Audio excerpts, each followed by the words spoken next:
Hello Taurus, I'm Christy. You're watching Tiny Turtle Tarot and this is your reading for the week ahead. As always, if anything I say resonates or you know it will in the future, because obviously it's not happened yet, please let me know by liking and subscribing. Let's get on with your reading. Oh, actually, sorry. Be aware of scammers. I'm not on WhatsApp or Facebook and I'll never reply to your comments telling you to message me on Facebook or WhatsApp to get a reading. I'll never ask you for money.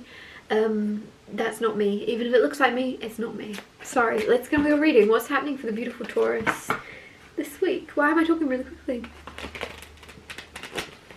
Random burp. Pardon me, quiet burp. Okay, what's happening for the beautiful Taurus this week?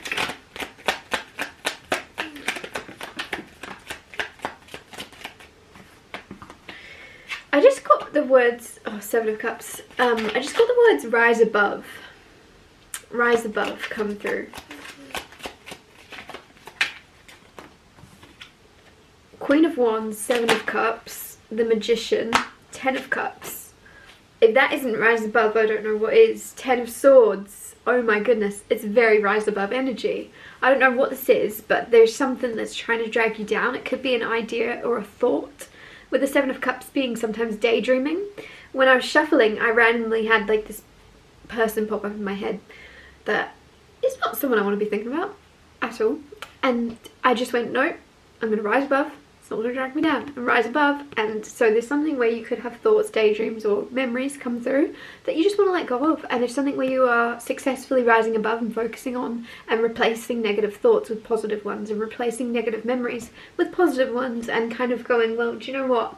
I can't get rid of this from my mind completely, but I can do my best to make sure I don't focus on it and I focus on what's important. Queen of Wands right next to that. Like, I just feel like there's this huge energy, this powerful, liberating energy of you going, I'm going to choose to control the things I can control and let go of the things I can't. And there's just this huge, fiery, passionate, you're very much, I don't know why I'm getting talent. You have a talent for overcoming. It's almost as if you are lit up by things that are meant to drag you down. You take it as fuel, you take it as motivation, and it's very inspiring. You're very skilled. Like, I almost feel as if I'm seeing you jumping in front of someone else, like someone's kind of firing maybe criticism or harsh words at someone around you, and you just jump in front of them and go, look, do that to me instead. Just don't bother him, don't bother her, come at me instead. And I just feel like there's something with the Queen of Wands, and it's because that's your power, that's your skill. It's reflecting and deflecting it. If someone tries to upset you, you'd just be like, haha, that's cute. Someone's insecure about that themselves then. Like, someone's like, huh, you're fat, and you're like, huh, why would that be something you think is going to affect me? You clearly have your own insecurities. Go look at yourself in the mirror. Like, there's something where you're able to not let anything bother you. You know it's not about you, it's about them.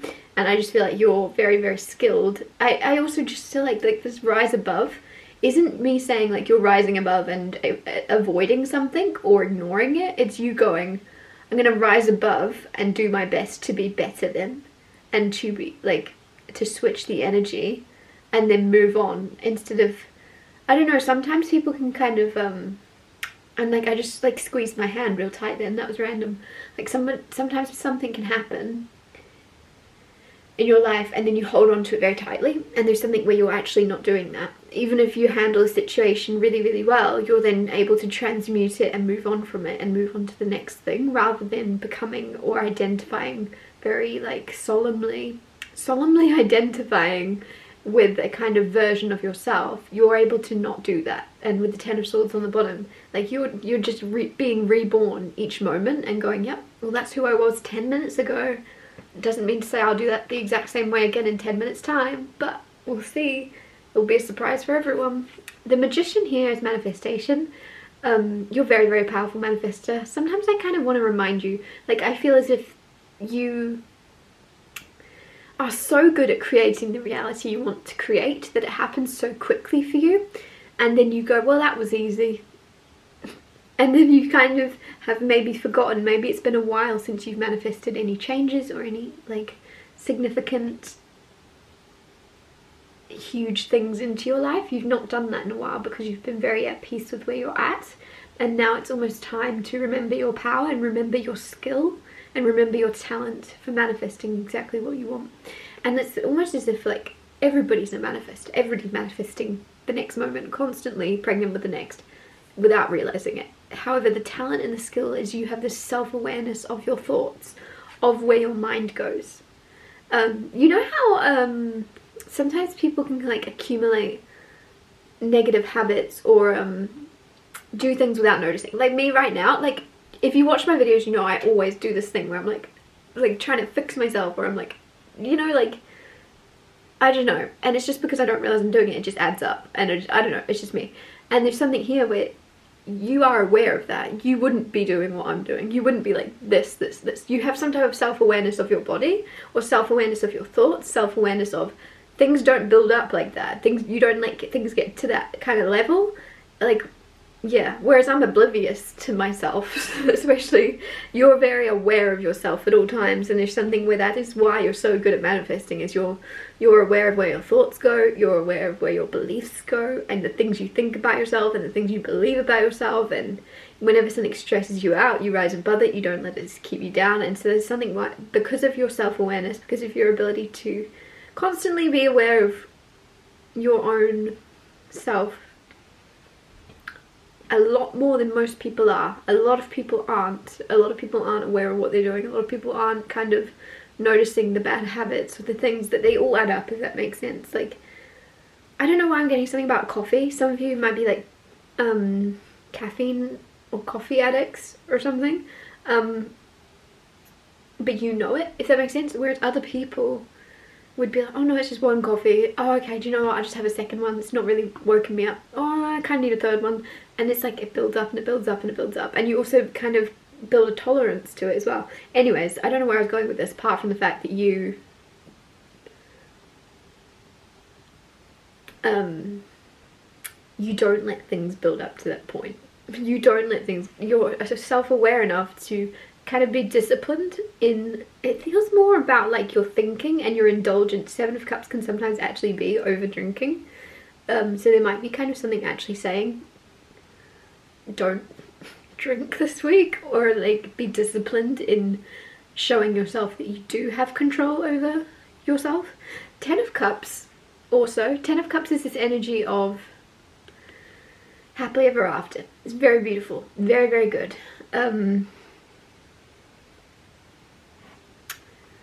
With the Magician right next to that, you're manifesting a very happy home and family life. Even if you're already in that, makes sense. Others of you, like, you're very much feeling into that and feeling into... Again, I'm getting that self-aware energy of, like, if you're manifesting a partner, for example, just as an example, you're going, well, what are the traits I want in a partner? And you're writing them all down, you're figuring it all out. You want them to be very much this and this and this and this and this. And then you look at it and you go, am I these things? Am I these things myself? If you are, great. Otherwise, you're working on it. And as you're working on it, boom, 10 of Cups. Others of you might be manifesting a child, or manifesting something about a family, right? Something about a home, something about people around you. You might be manifesting friends or more community around you. And it's just like you going, well, what would I want in a friend? What would I want them to be like? And then you kind of writing a list down and then going, am I all these things? I'm going to start to become them. And then you're going to have your people show up. Some of you, it's almost like you want to be more adventurous, or you want to meet a friend that's very adventurous. And you're realizing, oh, well, I need to get out of my comfort zone and do that and become more adventurous and try new things. And then in doing that, you actually find those friends that are adventurous. I don't know, there's something though. Something where you're going to mirror someone. Or you're going to become the person you want to meet, and then you meet them.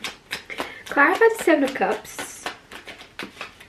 You have the Knight of Pentacles. This is slow and steady wins the race. This is, there's no rush. With the 7 of Cups. This is interesting because I feel as if the other two readings I've done this morning have both been this kind of energy. It's all kind of connecting very well. Don't beat yourself up for daydreaming. You're allowed to daydream. Like, I will never forget a teacher once telling me, daydreaming is not a bad thing. Daydreaming is the creative process, and I just feel as if the more I've grown, the more that's become like real to me. Of I completely understand what she meant. I completely understand what that means. Of like everything around you has been created by a thought, and if you hadn't had that thought, or someone else hadn't had that thought, these tarot cards wouldn't be in front of us today. Your phone in your hand wouldn't be in your hand right now. Like everything invented, everything created, every moment is created by someone's thought. It was just a thought to begin with. So don't beat yourself up for daydreaming or being in some type of creative process where you might not be seeing physical change, because it's being created. You're thinking it up. You're thinking up the plans. You're imagining the situation in order to create goals and plans to actually create it in the physical. But don't beat yourself up if there's no physical movement, or people are like, huh, is that as far as you've got? Like, you're actually a lot further ahead because you're planning ahead. I just kind of see like someone setting a timer, and there's a race of people all around you going, okay, time has been set, and they run. And then they're just doing things to do it, and you sit there and you go, well, whilst they're all running around and they've got their hour timer and they're just running, they don't even know what they're doing. I'm going to figure out a game plan. I'm going to figure out a way to organise this, a way to figure out what I want to create first. And then by the time they've all calmed down, I can smoothly walk through, grab what I need. I don't know what this is about, but it just feels like you're thinking and planning. And people might think, huh, you're going to come last in this race, whatever this is about. And it's because you're 10 steps ahead and you're realising like people are in a rush to get nowhere or something around you. People are in a rush to just look like they're doing something, to look like they're getting somewhere, and you don't really care what people think. You don't really care what it looks like, and so to other people it looks like you're doing nothing. You're like, fine, but you're busy running around doing nothing as well, whilst I'm busy here actually trying to figure out and conjure up a plan, a game plan. There's a lot more going on inside maybe than people realise, and it's good that you don't care. It's good that you're just figuring out your next moves without having to prove to the world that you are making moves. Clarify the Queen of Wands. You have the Wheel of Fortune, change, the Moon, deep hidden emotions and secrets, and the Ten of Swords. A lot of you are changing the way you view yourself, and I absolutely love it. It's like a long time overdue. I don't know why I'm getting like gonna become your own inspiration. So there could be someone, or it could be a pattern in your life where you always have someone you look up to and aspire to be like, and you're just like, I want to be her. I want to be like Angelina Jolie. I don't know, right? There's someone where you have someone on the pedestal and you always have that person. You want to be more like them. And then there's something with the Wheel of Fortune changing, of doing a 180, and like a mirror comes in front of you instead, and you go, actually I want to be like me. Actually I want to look like me. Actually, what a cool thing to do. There's only one me. And with the Queen of Wands here, as soon as you're embracing that, as soon as, instead of looking at other people, it's amazing to be inspired by other people, but how powerful to be inspired by yourself and be like, I actually want to be more of me every single day rather than more of someone else. And so with the Wheel of Fortune there's a lot of good luck. There's a lot of good happenings happening from you embracing you. I really like that. Also, when I said embracing you, I also saw someone hugging you. So it's almost like it's a hug to yourself. It's a hug to, like, an energetic, soulful hug of yourself, of not abandoning yourself to want to become someone else. It's very much healing for you to go, actually I want to be me. More than anyone else, I want to be me. There's only one me. That is my power. And I'm gonna make sure that anything I do, anything I say, anything I change about myself is me coming back home to myself.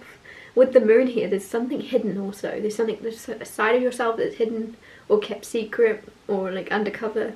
And I feel like with the Ten of Swords, there's an ending of that now. There's an end of you hiding. There's an ending of you hiding something in particular. I don't think you're hiding. You don't feel hidden. There's no hermit here. You're very much out in the world. But there's just a part of yourself that is hidden. Or something about yourself that you hide. Some of you, it's like a birthmark on your face. I'm actually getting that very specific, of like you hide it. You hide it because, you know, you want to look like this person. This person doesn't have a birthmark. Rather than looking like yourself and you have a birthmark, show it. Something that you're hiding, it's yours. It's yours. Nobody else has got it. There'll be someone that looks at it and they'll go, oh my gosh, I want to be more like you. and they'll start to put a fake birthmark on. Do you know what I mean? Like, it's embrace you, even if you have, especially if you've been trying to mold yourself into someone else. I feel like there's this energy now of never again, never again. And you're going to look back and be like, why did I even want to be like that person when I could have been me this whole time? Firstly, it's a lot easier to be like me because I'm not having to change. And secondly, it's also very powerful and attractive and magnetic when I just am my authentic self. I feel like some of you, I don't know why I'm getting this energy of someone annoyed that I'm saying this. They're like, I've never tried to be anybody but myself. Like, I'm stuttering nervous because there's someone watching this in particular that's annoyed at me for saying this. But just know, firstly, a lot of people watching this, not everything I'm saying is going to resonate. And secondly, if what I'm saying is annoying you, maybe you know a part of this is true. Maybe it's not a physical thing, maybe it's more of something else. I don't know, but there's some part of that. If what I'm saying bothers you deeply, of me saying like you're inspired by someone else, if it bothers you, you know there's a part of that is true. Otherwise it wouldn't bother you. You'd just be like, huh, what is she talking about? This isn't my reading, and you'd click off it. So if it annoys you, question why it's annoying you that much. Also, like, I'm not necessarily saying, it could even be that you've always aspired to be like your older sister, right? Like, you wanted to be more like her, she's beautiful. It could be something as simple as that. Or like, you wanted to sound more like this person because their voice, whatever it is, you're letting go of it. You're going, yes, I can really like this person and I can be in awe of them. They're really cool. But it's actually the fact that this person is their full, authentic self that is attractive. If this person, if they were putting on a voice trying to sound like Mariah Carey, you wouldn't be attracted to it. You'd just be like, why is that person trying to sound like Mariah Carey? Whereas that's this energy now of you not doing that, of you not trying to be anybody but you, and you're full, and I mean it in every way possible, big and small, in everyday like life, you're dropping this like energy of feeling like you're not enough on your own. You have the Ace of Cups, clarifying the Magician. Ace of Cups is healing. Like I said, this is so healing. You're manifesting a huge healing within yourself. This is also new love and renewal in a relationship. But it feels like it's coming from a place of you fully accepting yourself. And I'm sorry, I'm going to stop talking about that now. But there is something also of new love that you've manifested in, from you becoming the person you'd want to be with. My camera stopped recording. I have no idea what I was talking about. However, I know that I was talking about the same thing for about 17 minutes. Let's see. I think I kind of for some reason started like shuffling the cards back up. I started with the Seven of Cups, not sure what's there, and that. Oh, I was on to the Ace of Cups and the Magician. That's what I was on to. You've manifested new love in by becoming exactly who you want to find. And when I say new love, it doesn't have to be romantic. It can be a friendship, can be a soulmate of some other type. New love can also be a child coming into the world. So you could have manifested a baby or adopting a kid. I very much feel as if, especially Five of Pentacles there, this is you knowing what you want in a person and knowing what's attractive and knowing what is such a cool thing and cool traits to have in a partner. Loyalty, right? Solidity, discipline, being very much like comfortable in someone's own skin. Like, there's something here where you are embodying all the things that you love about other people and then going, oh yeah, that's probably because those are the things I like about myself. And then enhancing them and embracing them. And as you're doing that, I feel like some of you, there's something about you taking a course or a class or starting a project. You've manifested some type of like project or like fun thing that you're going to chip away at. Almost like things like sculpting or something, because Seven of Pentacles and me saying chipping away at is patience, and it's just making me think there's something that might be like a long-term project. You're going to meet someone at a class or at a project or something like that. But you manifesting and becoming the person that you would marry, becoming your soulmate, becoming all the things you like. Think of someone you used to have a crush on, or think of someone that you really admire and like would want to be in a relationship with, and then be like, do I have all those traits?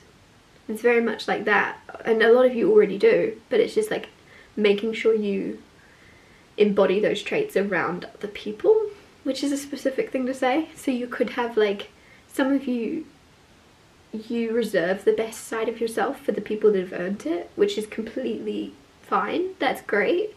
But if you're reserving and hiding the best parts of yourself for the people that have earned your respect and love like that, what happens when somebody's kind of like on the outskirts of your life, about to come into your life, and they're not going to recognize you for who you are, they're not going to see you, they're not going to see like the synchronicities in you and them, and how, you know, because you're kind of showing a version of yourself that's maybe quite closed off, or maybe quite I just feel like there's something where you give people, especially the Seven of Pentacles, people kind of slowly, very slowly get to know you, or they very slowly again, like earned access to you.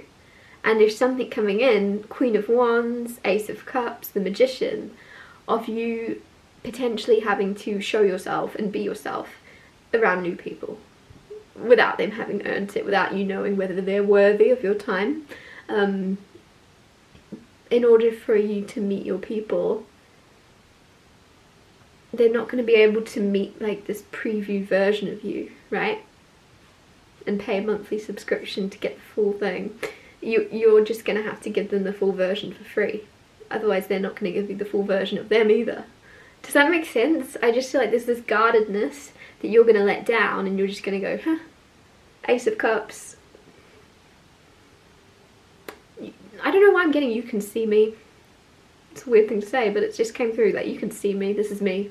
You can see me. Love me or hate me, this is me. Rather than, some of you, this is really about love, new love, with the Ace of Cups, sorry, of you potentially dating a lot, or potentially meeting people in the past, and you're so busy figuring them out, or figuring out what they're figuring you out, figuring out what they think of you, I mean, instead of actually focusing on just being yourself, being. And I know that's annoying, again, this is so weird to come through because I'm annoying myself as I'm saying this, but it's like that energy of someone, of you, if you were to say, oh, I'm so nervous, and your friend or your, you know, whoever it is would be like, oh, just be yourself, and you just kind of go, yeah, great advice, be myself, I am myself. But it's deeper than that. It's you not fully being yourself, not fully joking about, feeling comfortable in your own skin, because you're like figuring out. It's just this energy now of you not doing that, of you being like, I don't really care. Love me or hate me, this is me. I really like it. Love me or hate me, this is me. And if I look back at this and we didn't get along, whatever this is about, and you're like, at least I know I was myself and not pretending to be or trying to be someone else. It makes it all the more sweet. I'm gonna wrap this up here. I feel like I've babbled on about God knows what, but thank you so much for watching. If anything I said resonated, or you know it will in the future, please let me know by liking and subscribing, and I'll see you next Tuesday for Tiny Little Tarot Tuesdays.